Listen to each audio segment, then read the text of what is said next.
Welcome to Healing Lives with Corey Gilbert, a podcast sponsored by the Healing Lives Center. Discover how to love and lead your family well and biblically. God created sex, marriage, and the family for our stewardship, growth, and benefit. My heart and passion is to teach, train, educate, and disciple Christians that want strong marriages and families. The Healing Lives Center has been serving Christians since the year 2000. Its mission is to be a center for sex, trauma, and marriage education and transformation, where we offer counseling, coaching, courses, and speaking services to you, your church, or ministry. Check us out at healinglives.com. Welcome back. This is our last one. This is Lost in Translation, a child psychiatrist's guide out of the madness by Dr. Miriam Grossman. And today we're wrapping up with the conclusion. These are some really important stories and call to actions and summary that are going to be important for you to think through. So how does she conclude such an important, powerful work? Here's some good story. So James is sporting a scruffy beard. Sarah wears skirts and doesn't care about pronouns. Taylor wants to talk about college, not testosterone. These small changes, all seen or reported to me recently by patients or their parents, are big. In this book, I've described monumental struggles and grief, but I want you to know there's hope. Young people and their families, such as those you've read about, can be helped with therapy. They can slow their pace on the assembly line that leads to harm. Some even step off. They can accept, even enjoy their bodies. It's far from guaranteed and not always an easy road, but it's possible.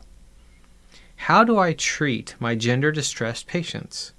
The same way I treat any other, with respect, empathy, curiosity, honesty, and with their lifelong happiness and well-being foremost in my mind. I begin with, "Tell me about yourself," I say. "I want to know who you are." My patients have been led to believe they face a simple issue with a simple solution.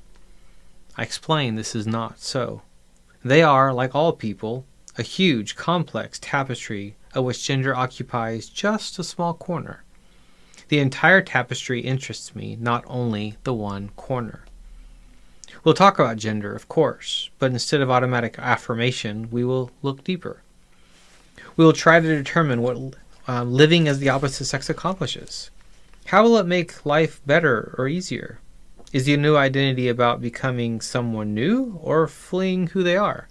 Granted, some of my questions may make them uncomfortable, but this is the biggest decision of their lives, and it deserves a close, careful look. I look at my patient's family. Is there conflict in her home, an ill parent or sibling? I determine if she has a psychiatric condition such as anxiety, depression, OCD, ADD, psychosis, or if she's on the autism spectrum or has some other form of neurodiversity.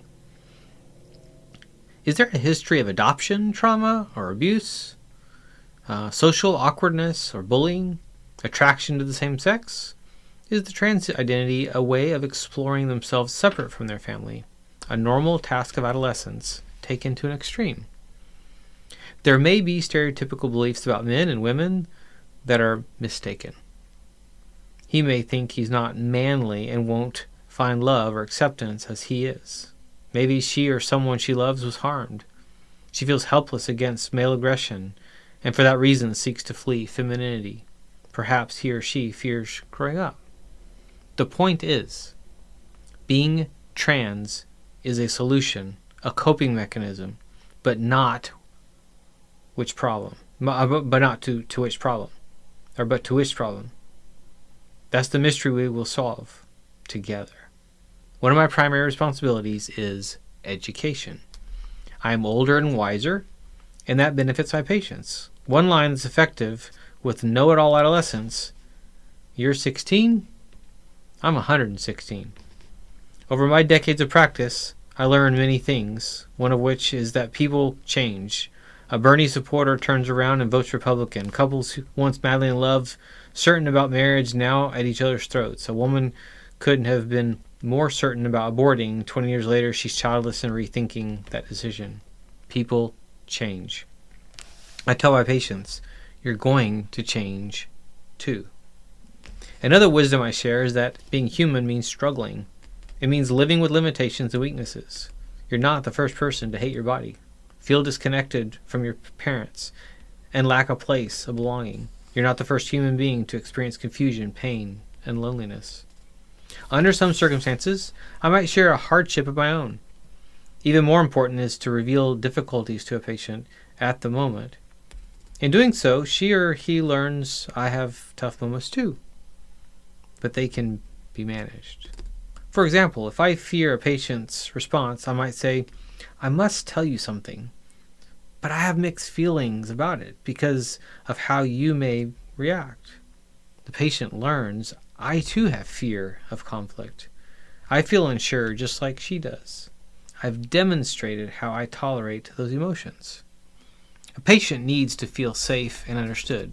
It's in that trusting and honest space between us that healing begins. I try to model thoughtfulness, humility, and especially compassion. We must have compassion for ourselves and others, including our parents. They too are human, with limitations and struggles. They're doing or did the best they could, and it wasn't all bad. Ultimately, the choice is theirs, I tell my patients. Their identity is in their hands. At the same time, whether they're requesting new pronouns or surgery, there are risks.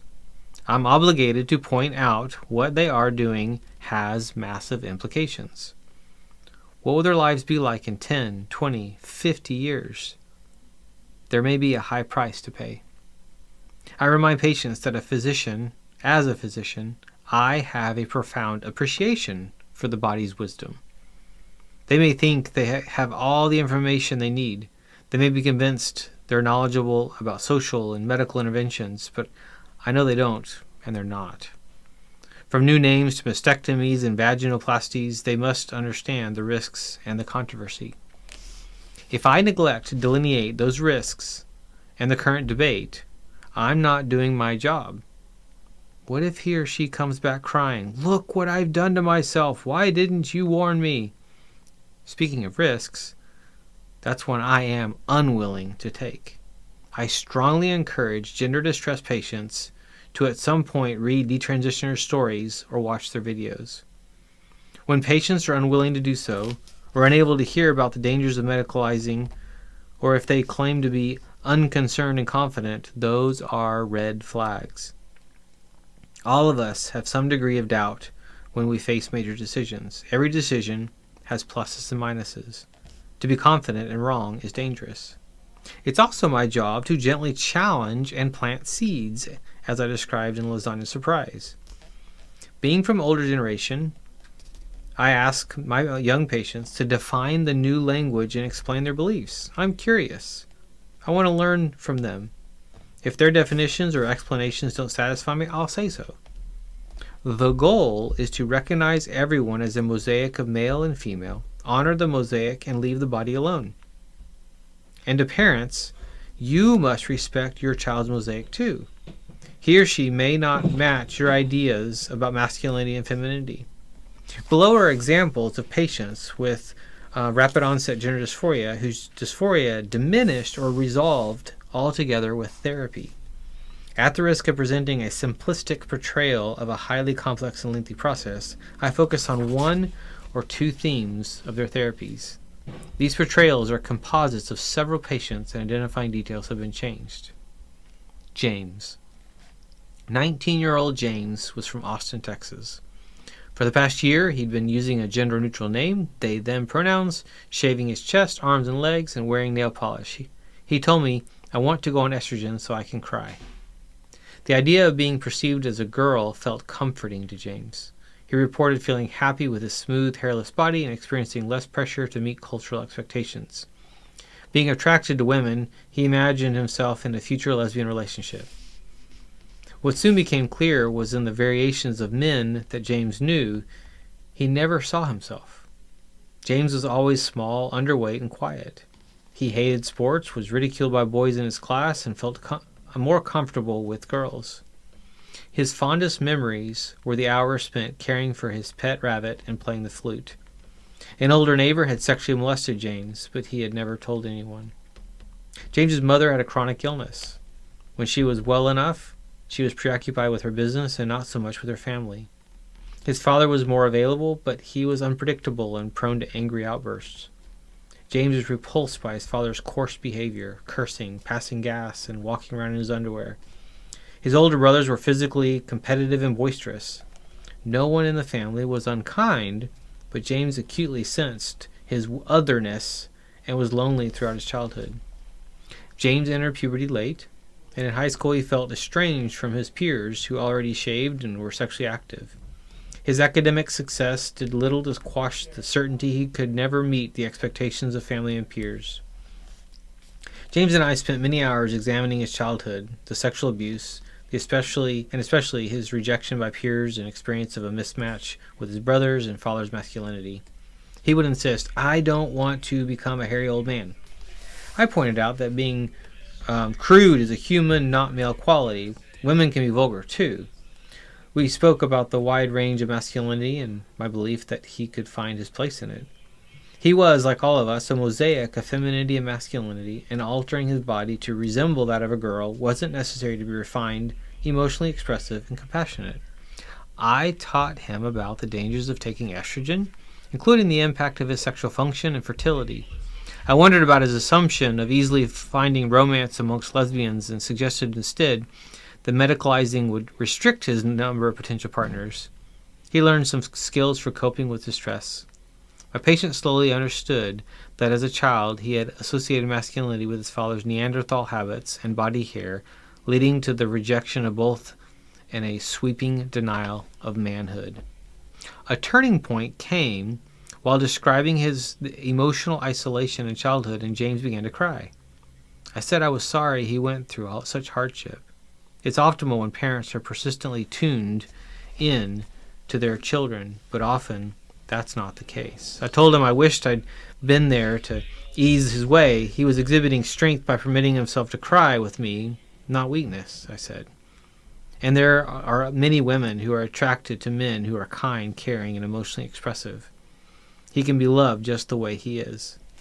James' preoccupation with his body hair diminished. He took up a new hobby, rock climbing, and his strength and muscle mass increased, and he reported moments of distress related to the changes, especially if others noticed. He coped by saying to himself, "I am who I am," and being a man means getting comfortable with the uncomfortable. I encouraged him to identify more ways he could leave his comfort zone. He hadn't shaved his arms or legs for months, but tolerated the dysphoria of wearing a tank top. One day he appeared in my office with a scruffy beard.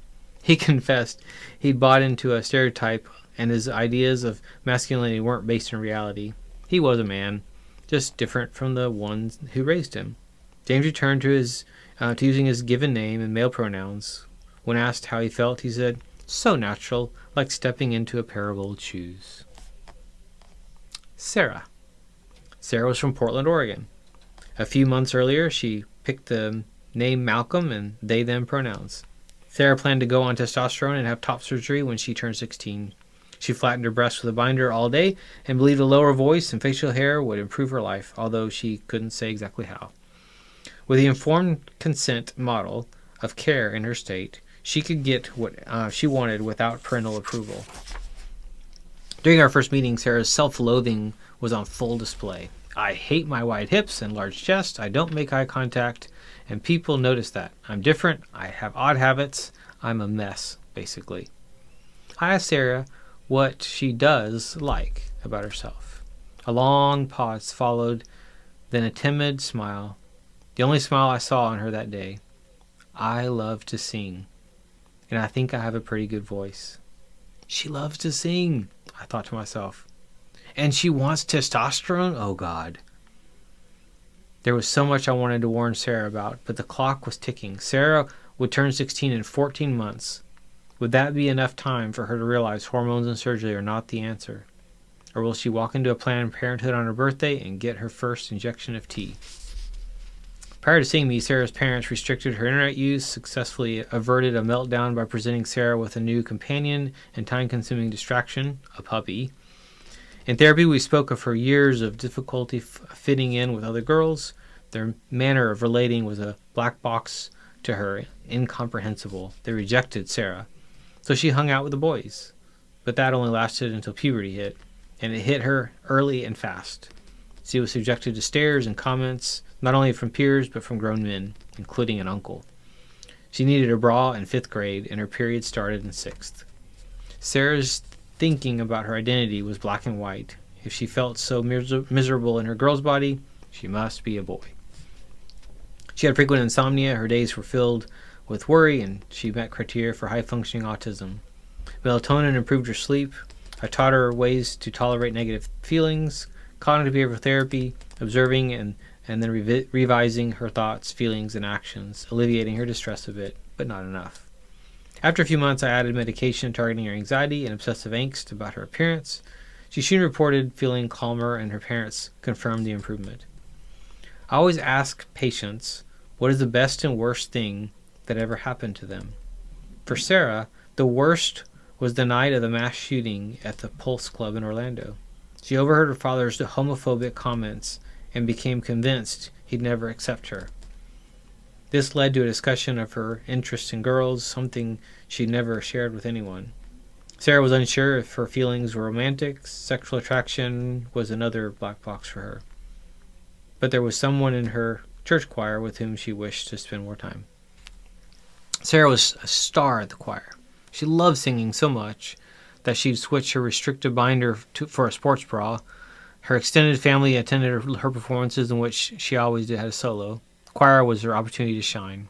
I saw her opportunity as well to teach her about testosterone. Sarah's anxiety skyrocketed when presented with information that challenged her rigid beliefs about gender identity. We discussed how black and white, all or nothing thinking felt safe, while gray, representing nuance and uncertainty, felt perilous.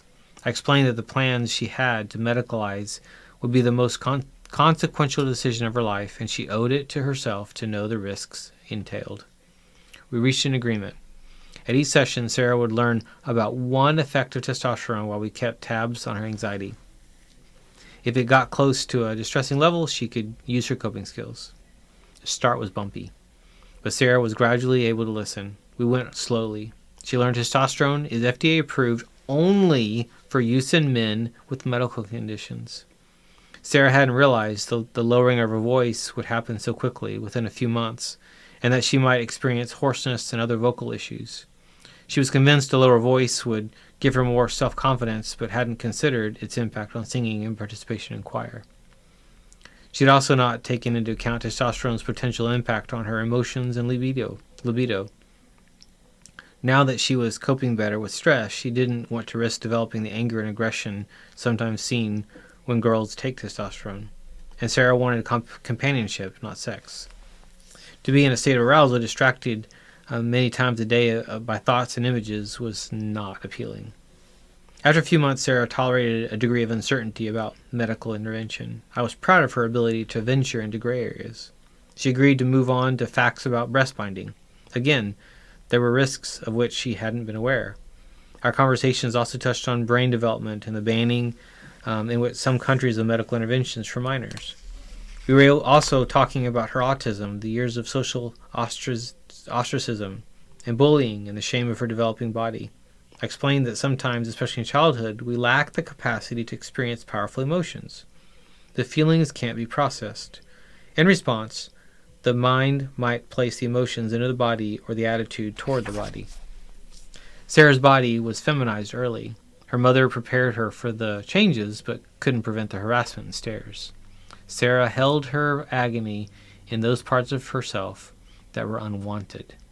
But even if her breasts were removed, I explained the agony would find another home in her body, and that would continue until the agony itself was felt and shared with me. That's why we needed to keep talking about her past. Now that she was older, her ability to feel those overwhelming emotions was higher. Feeling them in a place of support and understanding would remove the body's burden. Sarah agreed to watch some videos of detransitioners, and I suggested Helena Kirshner, due to her horrific reaction to testosterone, and Laura Becker, who is autistic. I told Sarah's parents that her nascent same-sex attraction and certainty of her father's rejection could be elements in the genesis of her boy identity. Sarah's friendship with the girl in choir blossomed, and to her surprise, her parents were accepting. Even better, her girlfriend liked her just the way she was. That was wonderful news and an opportunity to discuss the pleasures of the body. Testosterone and mastectomies could negatively impact those pleasures for the rest of her life. She turned 16 and announced she wouldn't be making any decisions about hormones until much later when her brain was fully mature. Sarah still likes to be called Malcolm, but she's also wearing skirts and doesn't really care about pronouns. She knows that identity is an evolving process. She's still figuring hers out, and that's okay. Regarding top surgery, she now thinks a reduction would be enough. Taylor. I heard Taylor's story from her mother, Anne. Taylor languished in a Chinese orphanage for the first 18 months of her life prior to adoption by Anne and her husband, who live outside Chicago. Taylor's early trauma was severe. Now, 16 years old, she always had difficulty with trust, attachment, and self-esteem. Taylor developed rapid onset gender dysphoria and tried to buy testosterone online. Her first 3 therapists were affirming, and her mental health deteriorated. Deep depression, self-injury, and overdose. Anne was beside herself, watching her daughter struggle. Through research in parents' groups, and she became convinced Taylor was in a cult. Anne told me nothing was helping, and I needed to do something, anything. My hair was on fire. Through the parents' grapevine, she heard some families saw positive results after consulting with cult experts. On a Zoom call, Anne and her husband's suspicions were validated. He too saw gender ideology as a cult, comparing it to ISIS. They hired his team to conduct an evaluation of Taylor, followed by an intervention. It would be like the intervention Anne's brother had arranged for his addict son a year earlier. The rest of the story could fill another book. Taylor is now homeschooled. She has been removed from the influence of peers and internet and has an exploratory therapist. Her mental health is stable. During a summer in China suggested by the cult expert, Taylor's interest in her heritage was sparked.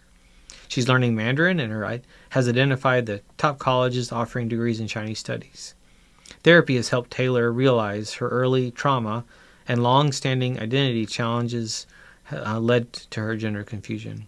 Anne and her husband feel more positive about Taylor's future, but like all parents have told me, there's always a lingering concern. I still sleep with one eye open, Anne told me. Arranging an intervention, switching schools, or homeschooling, moving to the entire family out of state, refusing to pay for college, an extended visit to another country. Parents call these last resorts to remove their child from an environment that reinforces their gender beliefs, nuclear options. And I firmly believe it's wise to have one up their sleeves just in case. Very important note. With the nuclear option, parents feel stronger and more confident. The child also sees her parents' massive efforts and will, we hope, appreciate them one day. A psychologist with a struggling daughter whose therapist was pushing testosterone picked up and moved to the former USSR where she had family ties. And here's a quote from this person. It helps that the local language, which my daughter is quickly absorbing and starting to speak, is devoid of gendered grammatical markers. I think she is relieved to not have to ask or answer questions about preferred pronouns and such. Here, no one is compelled to participate in a mass delusion that requires thought control and speech policing. They had more than enough of that during 7 long years under Soviet rule. I grow more hopeful every day that removing her from a culture that would pathologize normal developmental struggles and push costly and irreversible medical treatments will enable and reinforce long-term remission of gender dysphoria and trans ideation from her life. 2 years later, the mom wrote me, quote, now 19 years old, she is fully desisted, identifies as a woman, and is working hard to rebuild her life. She does not want to talk about her descent into the gender abyss except to say that it was a very dark time in her life. Yes. Parents, you must consider which sacrifices you'd make to save your child. One father responded to my survey, what if a child molester moved in next door? What if your water supply was poisoned?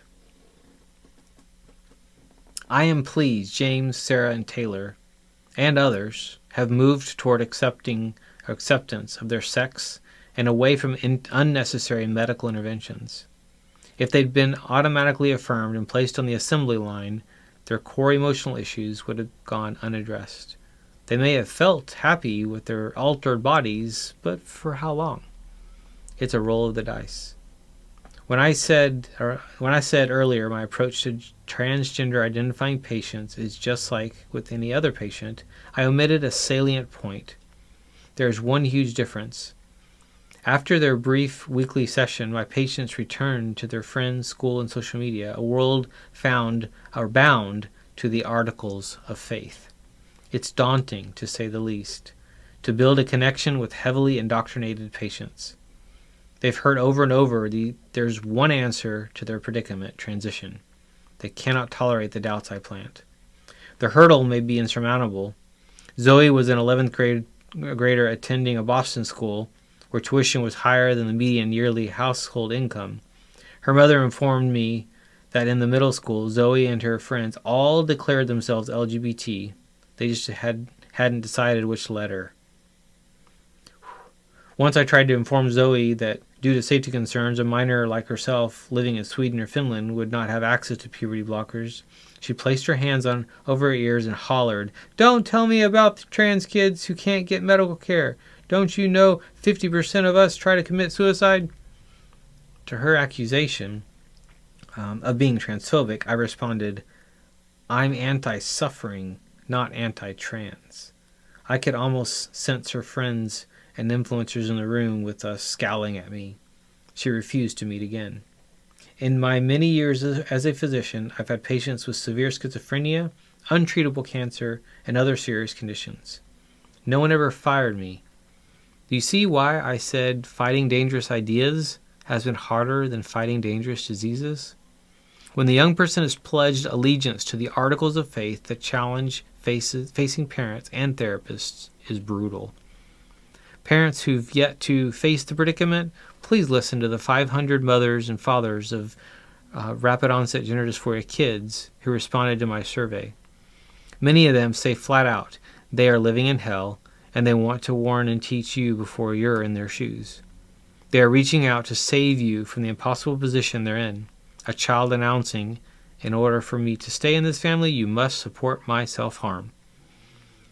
These are the parents who, when they catch a glimpse of you at a park or mall holding the hands of your toddler or school-age sons and daughters who are still attached to you, still trusting you, they feel a stab in their hearts.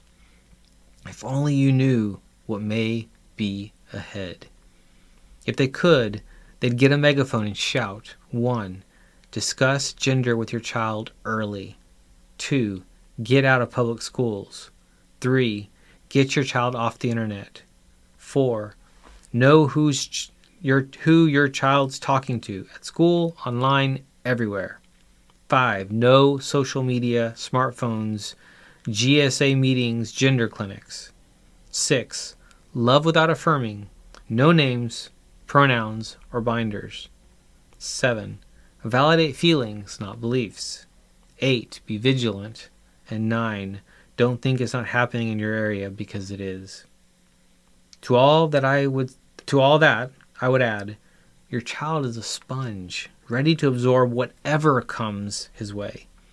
He is a work in progress, and you are his scaffolding, providing support and structure. If you don't provide a belief system, a compass, or some meaningful foundation from which to understand the world, identify truth and lies, and know right and wrong, trust me, others are waiting eagerly to do just that. Before you know it, your child is a pawn, a foot soldier in a foreign crusade of dark and dangerous ideas, and you're the toxic parent with a home that's unsafe. You want your children to know that unfortunately they can't automatically trust what they hear at school and elsewhere. What they are taught can harm them. You want the source of their beliefs and values to be your home. They must become critical thinkers and bring questions to you. If you don't know the answers, you say, "I don't know, but I will find out." This is easier said than done, of course. Consider an ideal toward which to strive. The closer you get, the better. Next section is called "You Don't Need a PhD." Casey, not his real name, was a patient at the Washington University Transgender Center at St. Louis Children's Hospital, exposed by Jamie Reed. He had blockers inserted under his skin when he was 14 with promises it would relieve his dysphoria. Instead, he gained 30 pounds, his mental health took a dive, and he ended up in a psychiatric unit. Of note is how Casey described his discovery at age 13 through his friends and online that transgender was the thing. His response was, "Holy crap, you can do that?" Soon he declared he was gender fluid, meaning that his gender changed daily. After about 6 months, Casey says, "I decided that I was a fully transgender girl." When your child first hears about being born in the wrong body and other dogma, I want him to say, "Holy crap, that's impossible, makes no sense, and is incredibly dangerous." But for your children to have that wisdom, you must teach them what you learned in these pages. You don't need a PhD, all you need is common sense. Tell your children biology matters. Sex is not assigned at birth. It's hardly a hit or miss process. Male and female are determined at conception and cannot be changed. Gender identity rests on the belief that who you are is separate from physical reality. Sure, you can believe in it, like many people believe in a soul that's independent of a body. You know it's without scientific foundation. Explain that each of the 70 trillion cells making up their brains, hearts, lungs, kidneys, skin, and immune system is stamped XX female or XY male. The information on these chromosomes is like the carefully written code in their computers. It is unchangeable and necessary for proper function. Teach them that, like the earth, their bodies are delicate ecological systems to be honored and preserved. High-dose estrogen in a boy and testosterone in a girl clash with the instructions in each cell. It's a war against themselves, and they'll pay a price. A girl cannot have a boy's brain, nor can hormones and surgery turn her into a boy. Yes, hormones will masculinize a girl and feminize a boy, but the result is a synthetic persona, not the real thing, and maintaining it will require a lifetime of drugs. These are the indisputable truths your children have a right to hear and you an obligation to convey. If you know a pregnant or new mom, expose your child to that wonder. Let her or him hold a new baby and look at their tiny fingers and toes. You're planting seeds. Tell your kids being on the internet unsupervised is like driving them to the most crime-ridden part of town and leaving them there to go in and out of strangers' homes. Smartphones are like plutonium in their pockets. Nope, not going to happen on your watch. Tell your teen that in medicine, good interventions have sometimes led to calamity. Not long ago, doctors devised a treatment for people with severe mental illness. Drive an ice pick through their skulls and into their brains. It took time to recognize the harm done. In the meantime, they were awarded a Nobel Prize. Now lobotomies are one of the darkest chapters in modern medicine. There were other medical calamities. Tuskegee, thalidomide, son or daughter, discussed them over dinner. How the doctors were so certain. Suggest your son or daughter write a report for their history or social studies class. Those were man-made catastrophes. So are puberty blockers, cross-sex hormones, and surgeries for minors. Speaking of dark chapters in medicine, your child needs to know about John Money and the Reimer twins. Depending on her age, you can both watch and discuss the interviews with David and his mother on YouTube. There were countless other casualties of Money's fraudulent research. It took decades for it all to unfold. In the meantime, Money basked in the limelight. By now, you've heard this a million times, but please explain to your kids that there's no consensus. What they're being told is medically necessary and life-saving is a matter of fierce debate in the medical community. There is no scientific foundation for the claim that transition is beneficial in the long term, but there is evidence of harm. Look at the banning of affirming care for minors in other countries. Their medical authorities have said psychotherapy first. Challenge your teen. Why hasn't he heard any of this before? Why is this information missing from his school, his sex ed class, the websites of Planned Parenthood and gender clinics, HRC and the Trevor Project? Why doesn't her school invite detransitioners to share their experience and views? Isn't the deliberate exclusion of facts and opinions wrong? It's something he should think about. Your children know bullying is not okay. Point out bullying galore in the world of gender. Debate squashed, dissenters punished, detransitioners vilified. You might also wonder aloud with your older teen or young adult about terms such as cisgender. Why was it created? Do we also need a word for people who accept their eye color? As you learn from detransitioner Helena in Chapter 3, it's all about creating categories that divide us. If you're trans, you're a powerless victim. If you're cis, you're a privileged oppressor. Are Jennifer Pritzker, net worth $1.3 billion, Martin Rothblatt, net worth $580 million, and the Admiral powerless victims? It's worthwhile trying to have that discussion, if it can be kept civil with your child. It's way past time to expose the maleficence of professional associations, including but not limited to those mentioned below. To the leadership of the American Psychiatric Association, the American Academy of Child and Adolescent Psychiatry, the American Psychological Association, and the American Academy of Pediatricians, you have truly lost your way. You permitted a small group of activists, bullies, to take control. You veered away from science and became mouthpieces for a destructive ideology. You abandoned your mission, and your members have broken their vows to do no harm. You know that adolescents yearn to consolidate their identity and stabilize their sense of self. Why do you promote beliefs that do the opposite? Why do you place children in harm's way? You churn out lies, clothed in the language of compassion and civil rights. You take advantage of the trust of your naive members and an unsuspecting public. Your publications censor opposing views, and debate is silenced at your meeting. This is not medicine, and shame on you. To fight against stigma and for insurance coverage is honorable, but psychiatric diagnosis must be based on evidence, not compassion. Why was there no referendum before making the seismic shift to normalizing disembodiment? The DSM decision was a blunder with far-reaching consequences. A special note to WPATH. Your gig is up. Your jig is up. Thank you for being so bold in your new standards of care, in quotes.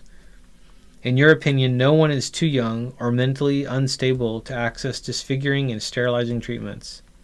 Now the world knows for what you stand, and it's certainly not evidence-based medicine or the health and well-being of youths. A special thanks for your chapter introducing what you call a new sexual orientation, castrated boys, aka eunuchs. This is evidence. This is deviance, plain and simple.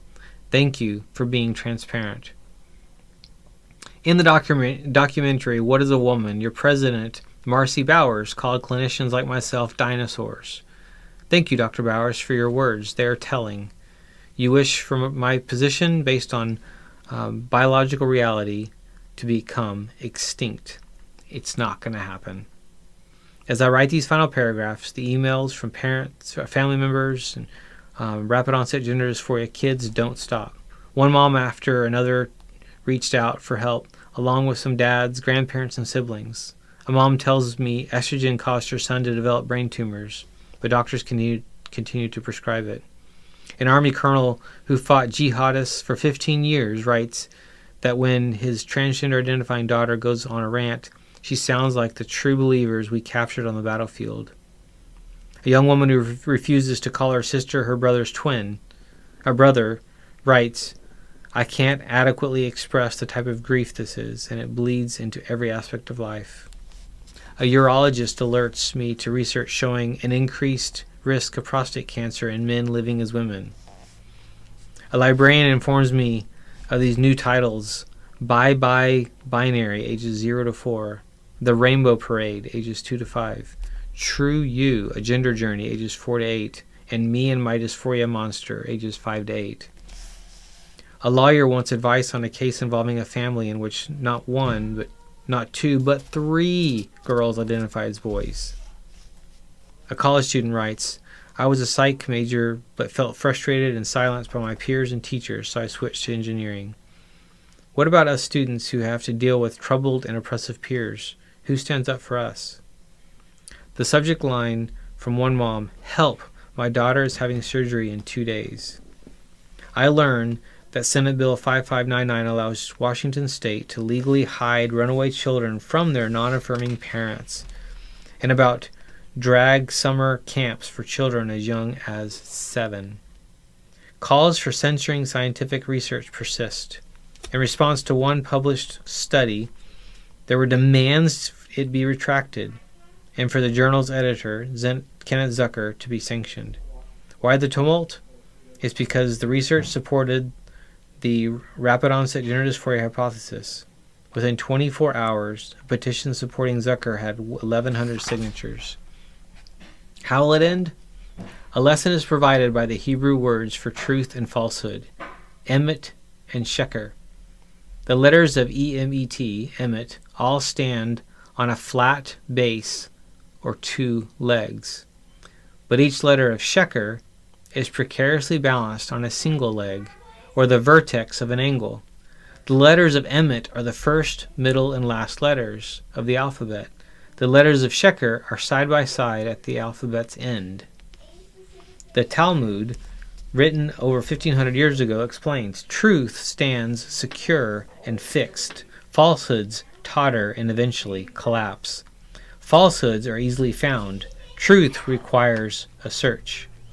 As I said in the first pages of this book, my most difficult fight has not been against dangerous diseases, but against dangerous ideas. I have laid out the history of dangerous ideas upon which gender ideologies, articles of faith are based. John Money's idea, deny biology. Psychiatry's idea, normalize a disorder. The Dutch idea, block puberty. Educator's idea, we know better than you. Lawyer's idea, your home isn't safe. Surgeon's idea, you name it, we'll do it.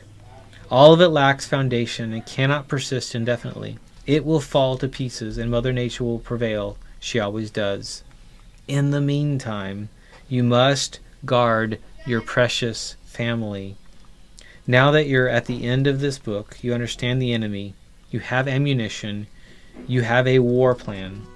I'll finish by saying, don't take this the wrong way, but I don't want to see you in my office.